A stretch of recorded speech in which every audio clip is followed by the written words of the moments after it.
Hi, Abdi. Can you tell me the kind of school experience you had before coming to the U.S. and then what it was like when you first got here? Uh, Before I came to the US, I attended private school, and someone who's in Africa in a refugee camp, the only options they have is either going to a what you call a private school, which you will have to pay for, or public schools. There's a huge difference between the public schools and the private schools. The public schools, the education is not anywhere near where you would expect it to be.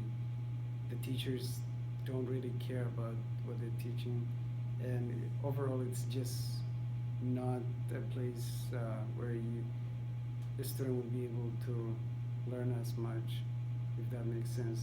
And the public schooling, it's offered every day, in the morning and the afternoons, whereas the public schools is offered only in the mornings till noon. And as I said, the education quality is not as good.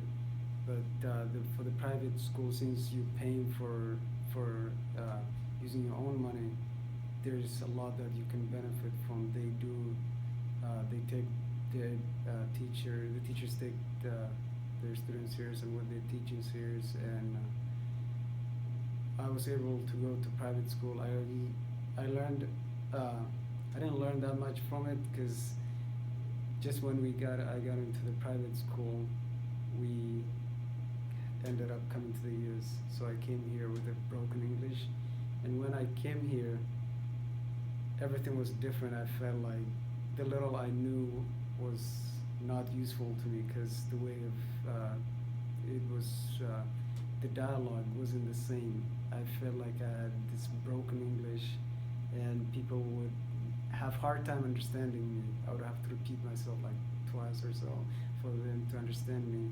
And when I came to the US, I was 14 years old, so I was dropped into a middle school, 8th grade, having no idea what the teachers were saying. I was almost basically lost within the class.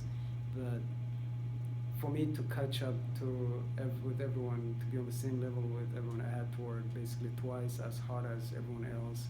I had to study twice as hard as everyone else, and put in basically twice as much time as everyone else would. And I had the determination and the drive that I needed to catch up to everyone else. And uh, with all, I had a lot of help from my teachers, and there were a lot of after school programs that I got involved in.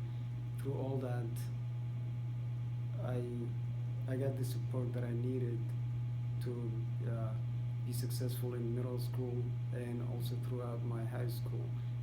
When I graduated from middle school, I was I was on the same level as the American-born students by the time I graduated from middle school, because after a lot of the immigrant students or the new Maynard students who graduate from middle school, even if they started attending school here in kindergarten or so, most of them after they graduate from middle school, they are ended up being put in ESL classes in high school.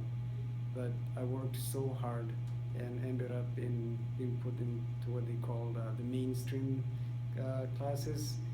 So the lady that was in charge of the ESL classes over in high school, she was shocked when I was put into high school. She thought they made a mistake. The people at the middle school made a mistake, and that's why I was placed in the mainstream classes. But she even met with, she even invited my parents, saying someone must have made a mistake because your son does not belong in mainstream classes. And then I refused to go into mainstream. ESL classes because I knew I deserved to be the classes I was taking. And she contacted the people in middle school, and they told her that I was cleared to go into not ESL, into mainstream classes. And at the end of my first freshman year, I ended up passing my classes. I remember Earth Science and English '09, which were the two classes that she thought I didn't belong into, which I ended up getting this science class. I got B minus or D, and the English I got 9. I meant A on it, and she was really shocked. So it was difficult at first, but with all the help and the resources that I had, I made sure I used them to be successful at throughout the high school and middle school, and yeah.